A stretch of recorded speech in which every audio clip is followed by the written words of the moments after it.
Hello, wonderful people. Welcome back to my podcast. It's so good to have you here. Thank you so much for supporting me.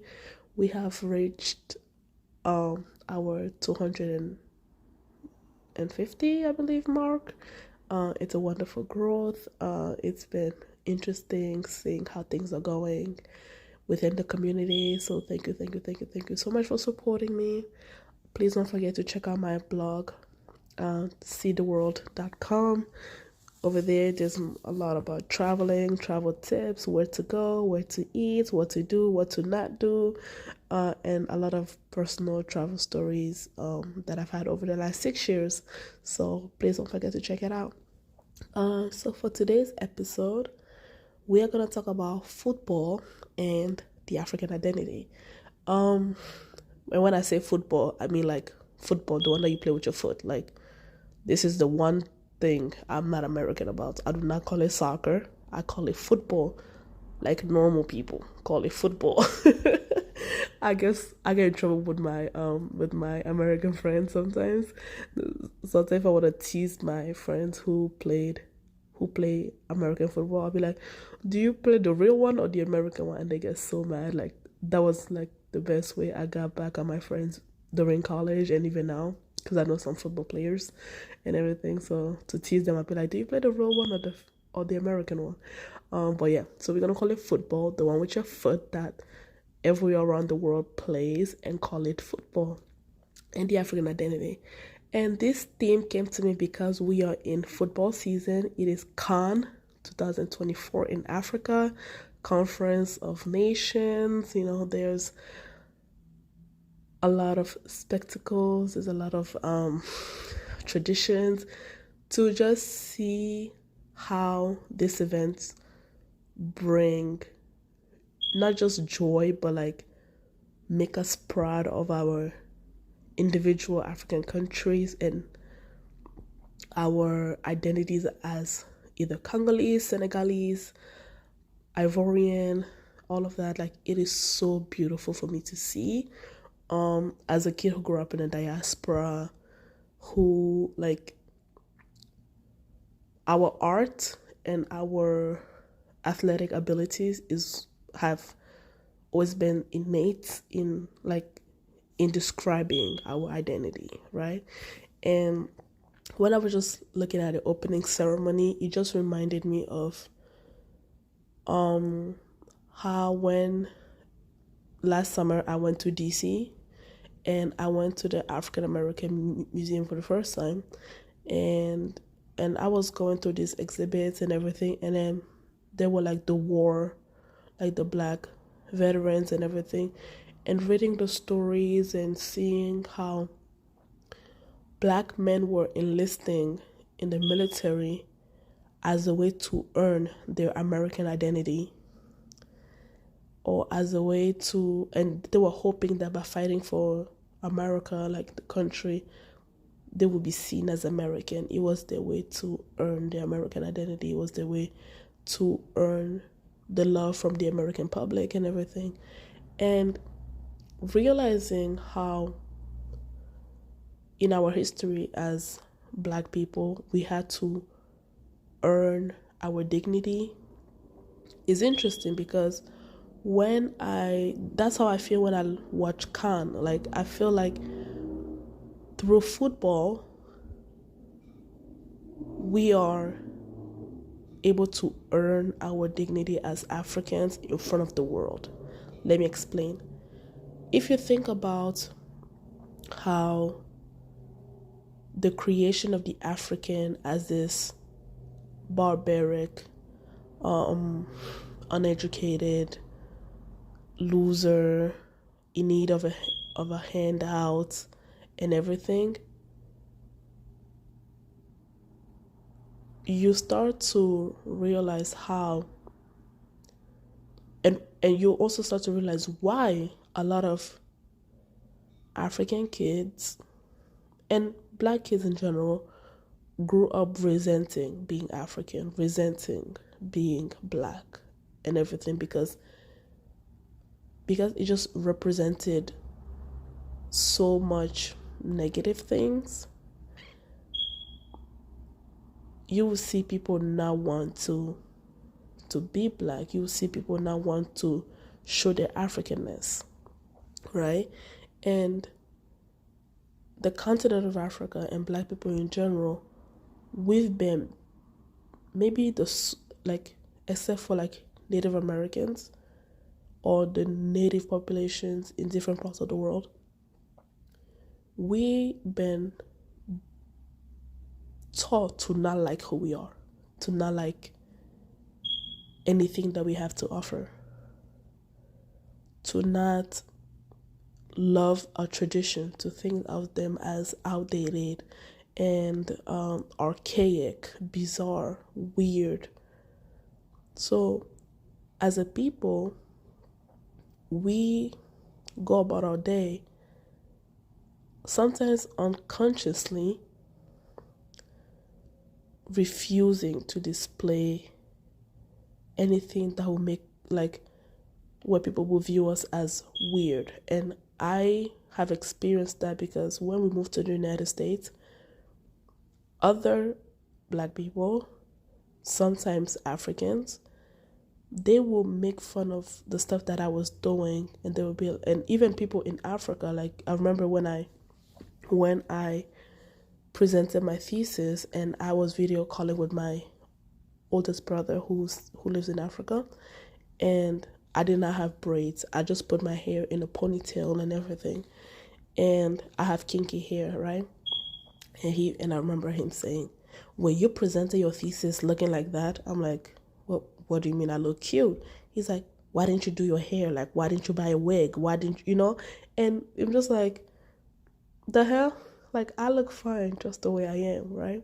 So we sometimes don't even think about how internalized our desire to remove our African identity has been. We don't really realize how internalized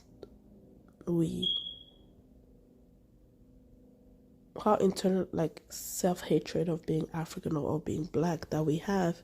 And now that I'm thinking about it, I'm just like, when we moved to the United States, before moving to the United States, my mother used to do African threading on me, because when we lived in Africa, like when I was a kid, you were not allowed to have your hair out at school.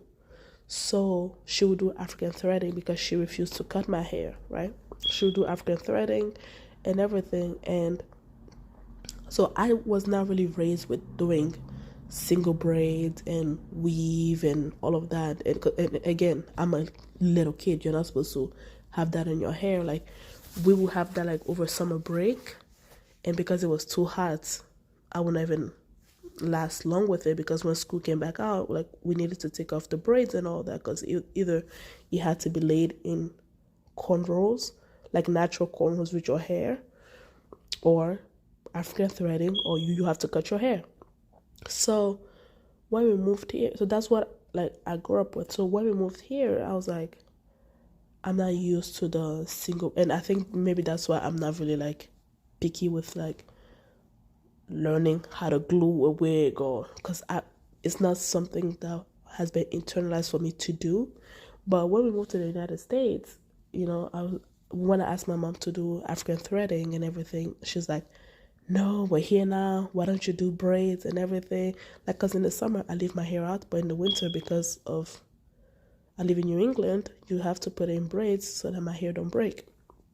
So you can just see how, like, you have, when America now, you need to reject, that mindset. Like, we were doing it when we were in Africa, like, and everything. So in a way, even when we don't think about it, we have internalized that our traditions are barbaric, our traditions are not desirable, and you have families who go around not teaching their kids the native language, be like, "Oh, my kids are American now." Like, in the Congolese community, like in my states, you have like people, like parents would be like, "Oh no, these are American kids, so because like They did not want to teach them anything about like their cultures, because now you're American. We want to remove you from that, like, barbaric culture and everything. And through football, we have gained our pride and our dignity. For us Congolese, for example, like our music is how we show our, like it's is a proof of our dignity, right? And we also have something called sapology, but I'm not gonna talk about that because it's ridiculous. But it's just like overdressing, buying bougie clothes, buying designer clothes and everything. And the reason why I don't like it is because you will have people like live in slum but want to dress well. Because, I'm telling you, when God made the Congolese, He did not give us self-esteem issues. We do not have self-esteem issues as a people, right? We will dress, we will wear multiple colors, we will look like the gay parade flag and everything. And yeah, whatever. But for us Congolese, our music is like the evidence of like, is the way that we regain our identity, our dignity, our culture and everything. Because Congolese music, as I said in my episode about Congolese music, that we don't sing it. Like, of course we add some French words, but our art, our movies, our songs are mainly in Lingala, which is not a European language. It's a Bantu language, right? So through football, and the reason why I said to football, because it's like when football came, we showed that we had skills. You have people, the white man coming in trying to recruit us to play in the soccer team or to play, to play in the football team and everything.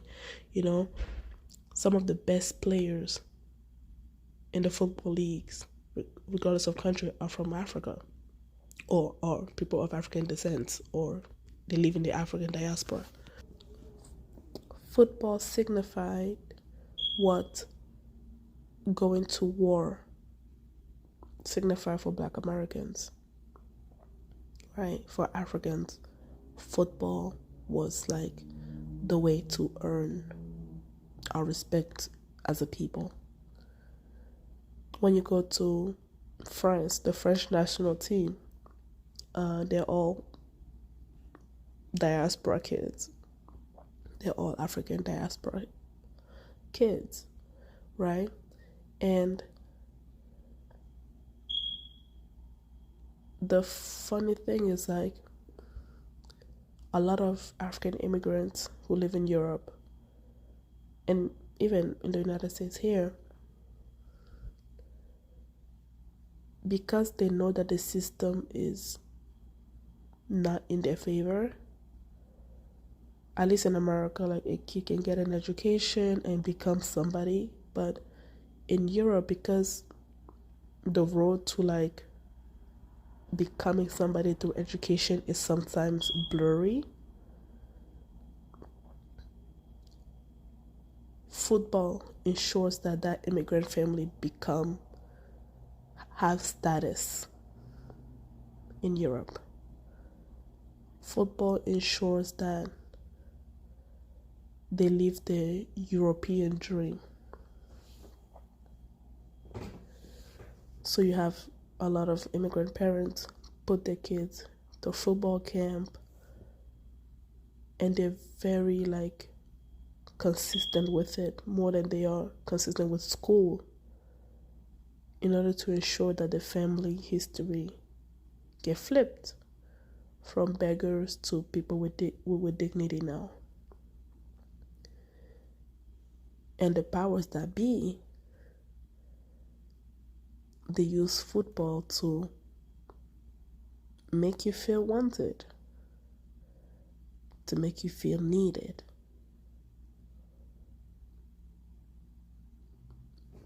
But sometimes when you lose, you're African. When you win the World Cup, you're French. And I remember, I think it was Tony Blair who said this, who gave this beautiful. Now, it's a little bit messed up, but in a way, it helps, and like, it helps show the dilemma of identity in sports, right? Because he said, if, for example, if England is playing against Jamaica, who does a Jamaican British person will support, right? So in my example, if the Congo and the United States play off in a football match, who will I go for? Now, in all fairness, I will go for the Congo because Americans call the sport soccer, and it's not really a popular sport in America, so I would go with the Congo for that reason only. But sports and going to war, in the case of Black Americans, have been used as weapons to kind of like toy with like when you belong and when you don't belong, right? And the thing that makes Khan special, because Khan is for Africans player, right? It's like the Olympics for African national team. The reason why it's beautiful to have such a thing is because we are there to be ourselves. You know, there's a lot of like things that, oh yeah, Africans don't like each other. If you look at like our history, divide and conquer has been the motto of Africa, basically, right? But through sport, through football, we have learned to learn about one another, demonstrate our different culture. It has been a time where we bring out our culture in full force. And it's different than the World Cup, because with the World Cup, not a lot of us go to the World Cup, right? Not a lot of us go to the World Cup. So we don't have that platform to display the individuality or the multifaceted identity of Africans, right? Because if you have Morocco, Senegal, and gonna go to the World Cup, they're only showing up for their country. But at Cannes, not only are you showing up for your country, but you're showing up for a culture. Because our cultures are different, they're similar, they're intertwined. And it's so cool to just see how we're connected. We're different, but yet connected. And as somebody who's been raised in the diaspora, just Cannes is like my favorite sport event, because I just love seeing like what team is gonna wear what, you know, like how is the host country gonna show out. And to see an African country benefit from tourism, that's another plus for me, right? That's another plus, because you're like, oh my God, this event adds to the economy of this country. It boosts tourism. It teaches people about this country that they would have never thought about going. It's amazing. You know, it's an amazing win for Africans. And for us to grow up in the diaspora is so amazing, because me watching, I get to learn things about Senegal, Mali, Namibia that I may not have learned if we did not have such a spectacle, right? So I'm excited to see who will win. Of course, I am supporting the DRC, my country of origin, the country of my parents, the country of my ancestors, of course. And I'm hoping that we win. This will be our fourth win. So yeah. Now I have to be honest. I feel like I jumped a lot around a lot of points during this episode because I'm very stuffy, and every 3 seconds I had to go pause to blow my nose. So I hope everything made sense, y'all. Talk to you guys later. Bye.